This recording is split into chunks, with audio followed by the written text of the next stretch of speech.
Movie की starting में हमें एक बिल्डिंग को दिखाया जाता है जिसमें बहुत भयानक आग लगी होती है और फायर फाइटर्स अपनी जान पर खेल करके लोगों की जान बचा रहे होते हैं। और इन्हीं फायर फाइटर्स के बीच में हमें मूवी के मेन कैरेक्टर को दिखाया जाता है जिसका नाम किम होता है। किम एक बच्चे की जान बचाते हुए मारा जाता है और उसकी सोल को लेने वहाँ 3 लोग आते हैं और ये तीनों गार्डियंस का कैरेक्टर प्ले करते हैं। रिन कंफ्यूज खड़े किम को समझाता है कि अब वो मर चुका है और अब उसे 7 ट्रायल से गुजरना है, वो भी 49 डेज के अंदर, ताकि उसको पुनर्जन्म का मौका मिल सके। किम अपनी माँ से मिलने की बहुत रिक्वेस्ट करता है पर वो उसको अपने साथ ले जाते हैं। किम एक अच्छा आदमी होता है और ऐसे लोगों को वो पैरागॉन बोलते हैं, यानी आदर्श व्यक्ति। गार्डियंस के अकॉर्डिंग ऐसे इंसान का 7 ट्रायल्स पास करना इजी होता है। ये था रियल वर्ल्ड में। अब तीनों गार्डियंस किम को लेकर के दूसरे वर्ल्ड यानी हेल वर्ल्ड में ले जाते हैं। इस हेल वर्ल्ड के विजुअल्स काफी अच्छे दिखाए गए हैं। 7 ट्रायल्स में से पहला होता है हेल ऑफ मर्डर का, जिसमें किम पर एक बार ड्यूटी करते वक्त अपने कलीग को इनडायरेक्ट मर्डर का चार्ज लगता है। मूवी में दिखाया जाता है कि कैसे कलीग को पत्थरों में फंसा हुआ देख करके वो उसकी जान नहीं बचाता है। ये सुन करके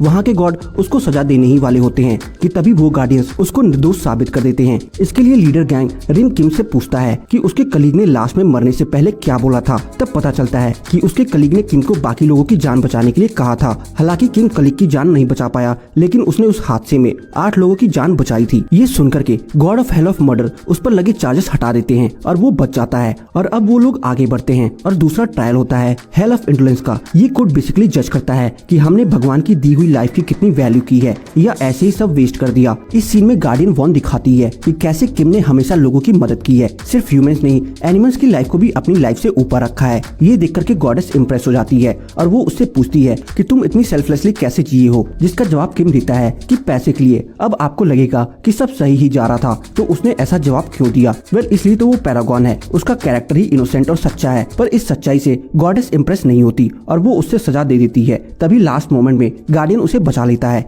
वो दिखाता है कि किम कितना गरीब है। वो बिना आराम किए छुट्टी वाले दिन भी काम करता है ताकि वो अपनी बूढ़ी और गूंगी माँ का मेडिकल खर्चा और अपने छोटे भाई की पढ़ाई अफोर्ड कर सके। वो दिखाते हैं कि कैसे उसके लिए पैसा ही सबसे जरूरी है, या ये कह लीजिए भगवान है, जिससे वो अपनी और अपने परिवार की लाइफ सपोर्ट करने की कोशिश कर रहा है। ये सुनकर के गॉडेस इम्प्रेस हो जाती है और माफ कर देती है। ऐसे किम ये वाला ट्रायल भी पार कर लेता है। वेल, ये तो मानना। और अब वो लोग तीसरे ट्रायल यानी हेल्प ऑफ डिसाइड के लिए आगे बढ़ते हैं। ये कोर्ट रिलेटेड होती है धोखे से। जब वो रास्ते में होते हैं तो उन पर हेल गोस अटैक करते हैं। इसका मतलब गार्डियन समझते हैं कि किम का कोई अपना मर गया है और उसकी आत्मा बदला लेना चाहती है। ये सुनकर के किम को लगता है कि उसकी माँ मर गई है और वो बहुत डर जाता है। इसको समझाने और सुलझाने के लिए लीडर गैंग रिन रियल वर्ल्ड में जाता है। रियल वर्ल्ड में गैंग रिन को पता चलता है कि किम का भाई सोहांग गायब हो गया है एंड किसी को नहीं पता कि वो कहाँ है। वो ऑफिस में जाकर के पूछताछ करते हैं। वहीं दूसरे वर्ल्ड में हेल ऑफ डिसाइड में किम पर इल्जाम लगता है कि वो हादसे में मरे हुए लोगों की तरफ से उनके अपनों को फेक लेटर्स भेजता है जिसमें उम्मीद और जिंदगी जीने का मोटिवेशन रहता है। उसमें से एक यौन भी होती है जो उस हादसे में मरे हुए कॉलिग की बेटी होती है। ये काम दिखने में तो नेक लगता है, बट वहाँ उस पर सवाल उठते हैं कि जब लेटर पाने वालों को उनकी सच्चाई पता चलेगी तो उन्हें कितना बुरा लगेगा। और उससे ज्यादा ये धोखा है उनके इमोशंस और फीलिंग के साथ। इस इल्जाम की किम को सजा मिलने ही वाली होती है कि तभी लास्ट मोमेंट में गॉड वॉन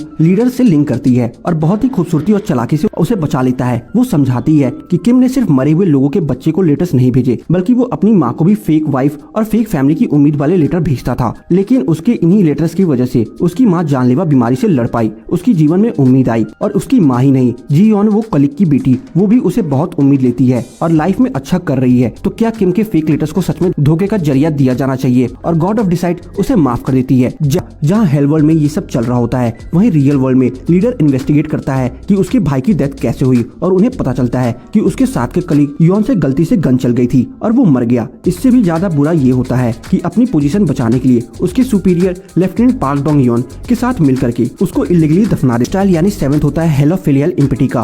वो लोग वहाँ पहुँचते हैं। वहाँ पता चलता है कि किम ने उस रात अपनी माँ को बेहोशी में मारने की कोशिश की थी। ये उसका भाई देख लेता है और उसे रोकता है, पर वो उसे बहुत मारता है। बेसिकली किम बताता है कि वो उस रात 3 जान लेने वाला था, अपनी माँ की, अपने भाई की और खुद की, क्योंकि वो अब इस बेबस जिंदगी को और नहीं जीना चाहते थे। पर वो उसमें नाकाम रहता है और डिसाइड करता है कि वो उन्हें छोड़कर चला जाएगा और अब से अपनी आखिरी सांस तक अपनी माँ और भाई के लिए जिएगा। रियल वर्ल्ड में गार्डियन सोहांग को उसकी रियल बॉडी से मिलता है और उसे बेस कैंप ले जाता है। वहाँ पर किम और सोहांग की माँ इंसाफ मांगने आई है, पर सीनियर जिसने इलीगल सोहांग की बॉडी को दफनाया था वो बहुत बुरी तरह से पेश आते हैं। ये देख करके सोहांग की वेंजफुल आत्मा वापस आ जाती है एंड सब डिस्ट्रॉय कर देती है। रियल वर्ल्ड में ये सब होने की वजह से हेल वर्ल्ड का बैलेंस भी बिगड़ जाता है एंड वहाँ तूफान आ जाता है और उसी तूफान में किम मिट्टी में समाने लगता है। ये सीन रियल वर्ल्ड में तबाही मचा रहे उसके भाई को दिखती है और अपने भाई को बचाने के लिए सोहोंग शांत हो जाता है और अब वो लोग नेक्स्ट ट्रायल यानी 7th होता है हेल ऑफ फेलियर इम्पेटी में पहुंच जाते हैं। ये मूवी का सबसे इमोशनल सीन है। इसमें गॉड बोलते हैं कि किम गिल्टी है और रिवील करते हैं कि जब वो अपनी माँ की जान ले रहा होता है ये सोच करके कि वो बेहोश है, वो सच में बेहोश नहीं होती है। सो बेसिकली उसकी माँ अपनी जिंदगी इस सच के साथ काट रही थी कि कैसे उसके खुद के बेटे ने पूरे परिवार की जान लेने की कोशिश की थी। ये सुनकर के किम एकदम टूट जाता है, उसको बहुत दुख होता है और वो गॉड से अपने लिए सजा मांगता है। उसको सजा मिलने ही वाली होती है,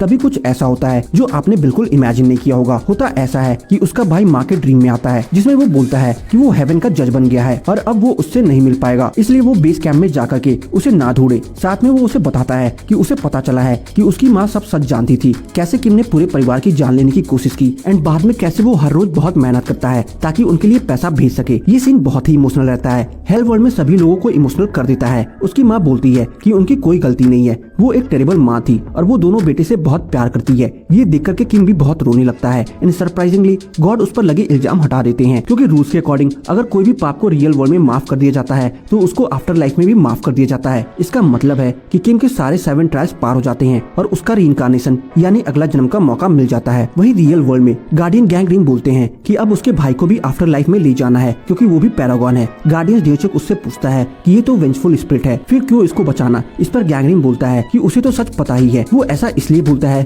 कि जब वो सोहांग की बॉडी को निकाल रहे होते हैं तो डियोचक लड़ने आता है कि वो रूस के साथ खेल रहे हैं। इसका जवाब डियोचक देता है कि उसे कुछ नहीं पता, वो तो अभी आया है जब आपने बुलाया। इससे गैंगरिन को पता चल जाता है कि वो डेंची के रूप में कोई और नहीं बल्कि गॉड ऑफ हेल्थ है। इधर किम की माँ हॉस्पिटल में होती है, वहाँ गैंगरिन डिलीवरी बॉय के रूप में आकर के उसको वो स्पेशल कुकर और लेटर दे देता है जो किम कब से अपनी माँ को देना चाहता था। उस लेटर में सब कुछ लिखा होता है कि कैसे किम की फैमिली की बात सब फेक थी और भी बहुत सच है जो हमें बताए नहीं जाते। अब हेल वर्ल्ड में पहुँच जाते हैं। 3 गॉड और किम का भाई सोहोंग गैंगरिन बताते हैं कि ये उनका 49th होगा और अगर इसको सेव कर लिया तो तीनों गार्डियन को भी रीइंकार्नेशन का मौका मिल जाएगा। वहाँ वो ये भी सोचते हैं कि गॉड ने उन्हें रियल वर्ल्ड के रूल्स के साथ छेड़छाड़ करने के लिए पनिश क्यों नहीं किया। अब उनका काम सोहोंग को बचाना होता है। सामने बहुत सारे हेलगोस दिखते हैं। गार्डियन डियोचक और गैंगरिन तलवार लेकर के उनकी ओर दौड़ते दिखाए जाते हैं।